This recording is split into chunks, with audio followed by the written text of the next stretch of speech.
this whole scheme actually bypassed what wasn't needed in the system. What wasn't needed, and it showed very clearly in their graph, was the community, the parents, the churches, whatever, finance. There had to be a way to bypass how the money would transfer directly to the individual child, and the governance, okay? We can't have those local school directors in the way to make the system happen. We can't have even your state government in the way to make this happen. And when I looked at the graph, I realized this was a point of how education was going to be used to abolish representative government. How was that going to be done? Well, it's with the new ESA, Elementary and Secondary Education Act, reauthorization. So when I saw what the pilot was going to be, and I looked at the recent federal legislation that was going to be coming to pass, and of course they didn't pass, the Senate and the House of Representatives had not passed a budget for all the time that President Obama was in office. And there was a reason for that, because the system wasn't up to place. Every state hadn't passed the Common Core. We hadn't had all the data system in place. But the reauthorization was taking place. And what was happening here was the way that the House of Representatives, it's called H.R. 5, had written the bill, the whole agenda had to come about to fund that individual child. So how was that going to happen? How are they going to fund those Common Core, which is actually called Brainwashing 101. Brainwashing 101, how are we going to do this and fund the individual child and make it happen? And the answer was choice. In order for H.R. 5 to fund the individual child, they had to come up with a choice agenda. And the choice agenda is that any private school, any public school, any religious school, any home school could be funded in choice, so that it could go to any school wherever to fund each individual child. So that money will follow the child. And also under IDEA, the Individual Disabilities Education Act was going to be used. Of course, it already funds the individual child, the individual special ed child, but it is also incorporated into H.R. 5 under student specialized support. So if a child doesn't meet a specific outcome, they could use IDEA funds under special ed to remediate the child. So IDEA becomes your brainwashing 101 to fund the individual child. Now, what happens when all of these individual children are getting these fundings, but they have choice? So they can move to any district. They can move across this district to another school. They can move across the state. They could move across state lines. What is this going to do to your local district, their taxing authority, their taxing ability? 50% of their local taxes will have to follow that child somewhere else.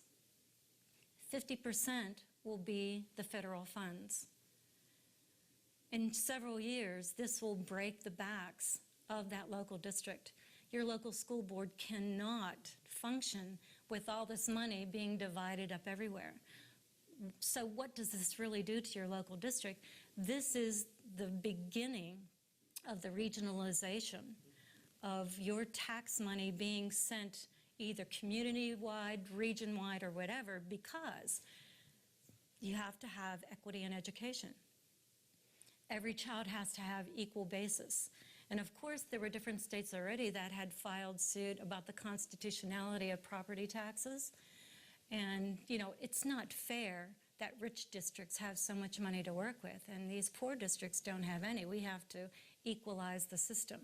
We have to be sure that every child has equal access, equal funding. Choice will do this.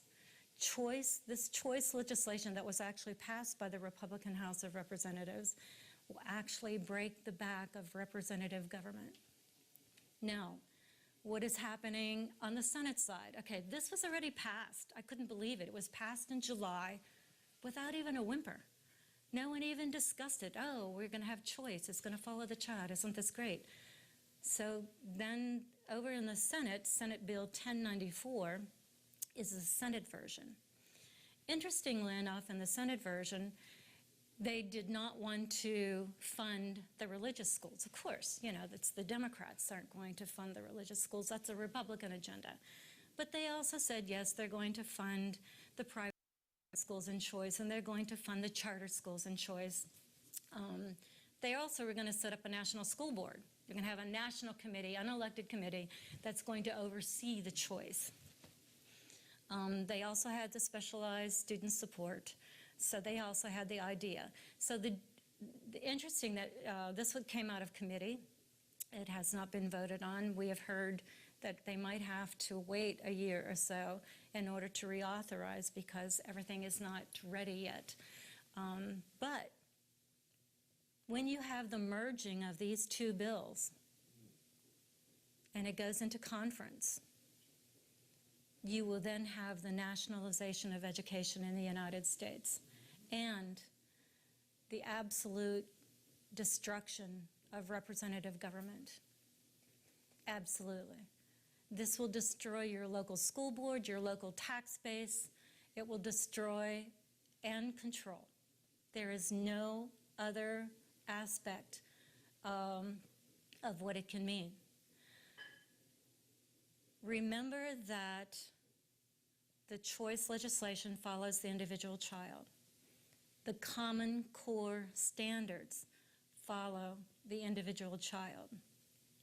So you'll say, well, you know, when you look at the Common Core, they're just talking about math and reading language arts. Of course. We always start with what you might want as a parent, right?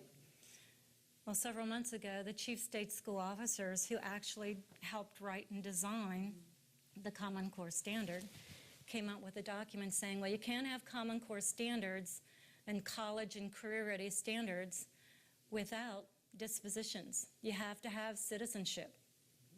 In order to have citizenship, you have to have dispositions. So what actually are in the dispositions? And I'll try to find that for you so I can read exactly. And if this doesn't sound like the Pennsylvania EQA, I don't know what it sounds like. And this, of course, is from the chief's own particular document that they just released. We'll have to have critical thinking. And that's interesting because whenever you talk about critical thinking and what exactly do you think they measure in critical thinking? You know, what is it?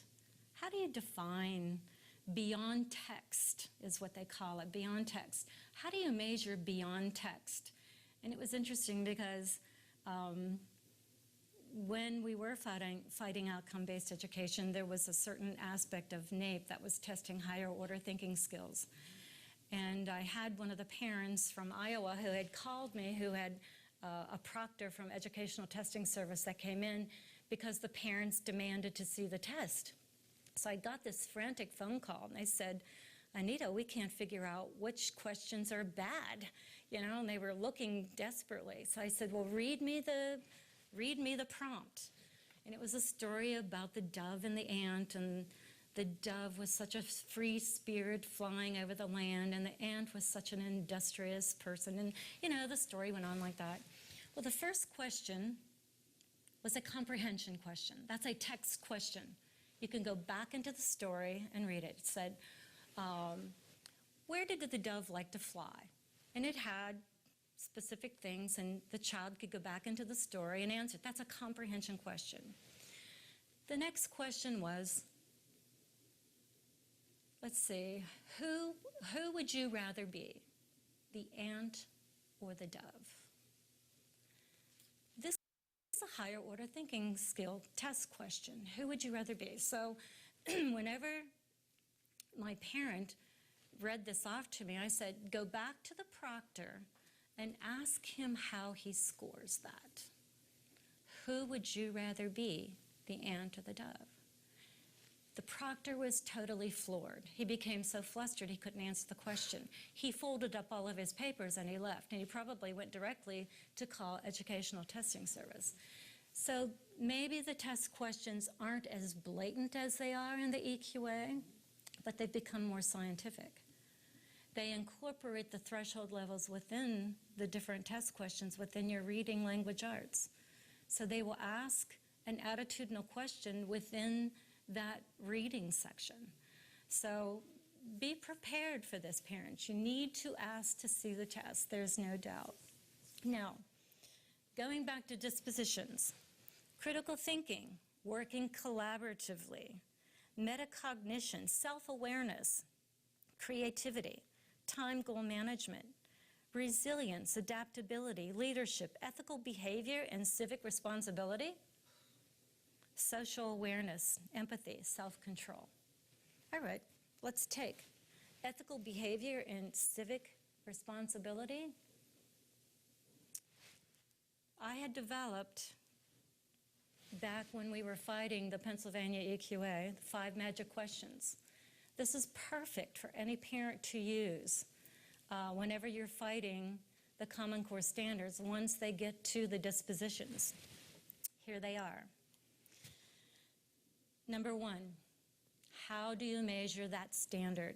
For example, if a college and career standard states that all children must have ethical judgment, honesty, or integrity, what exactly is going to be measured? How do you measure a bias in a child? Must children be diagnosed? Will they be graded by observation, or do they have to take a pencil and paper test? How will performance or behavior be assessed? Number 2, how is that objective scored, or what is that standard? What behavior is appropriate and to what degree? For example, how much self-esteem is too much or not enough in order to graduate? Can government score the attitudes and values of citizens in a pluralistic society? Who decided what that standard would be? The state has extended its mandated graduation requirement, or the Common Core standard, OBE or whatever, down to the individual child. This bypasses all local autonomy. What about your locally elected school directors? Will they become obsolete? Are we talking about a state or a government diploma or a certificate for work? Number 4, how will my child be remediated?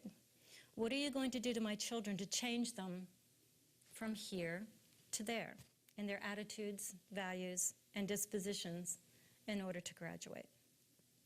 How do you remediate ethical judgment, decision-making, interpersonal skills, environmental attitudes, adapting to change? What techniques will be used? What risks are involved? What justification does the state have to change my child's attitudes? And number 5, what if the parent and your government disagree on how the standard is measured in the classroom? Who has the ultimate authority over the child, the parents or the government? What about privacy? Can parents opt out of a graduation requirement mandated by the government?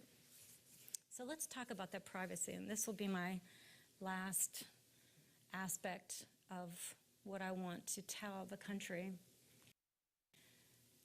I believe that the weakest link to this whole system is under FERPA, the Family Education Rights and Privacy Act. Why? I believe that because this law was changed through executive order by President Obama, that this is the weakest link that we can go after. If I can make a difference fighting the State Department of Education, which forced them to comply to federal law, so can you. FERPA was changed without congressional authority. They're allowing cooperative written agreements through FERPA when they apply for funds for a race to the top. And I'm talking about the park, the Partnership for Assessment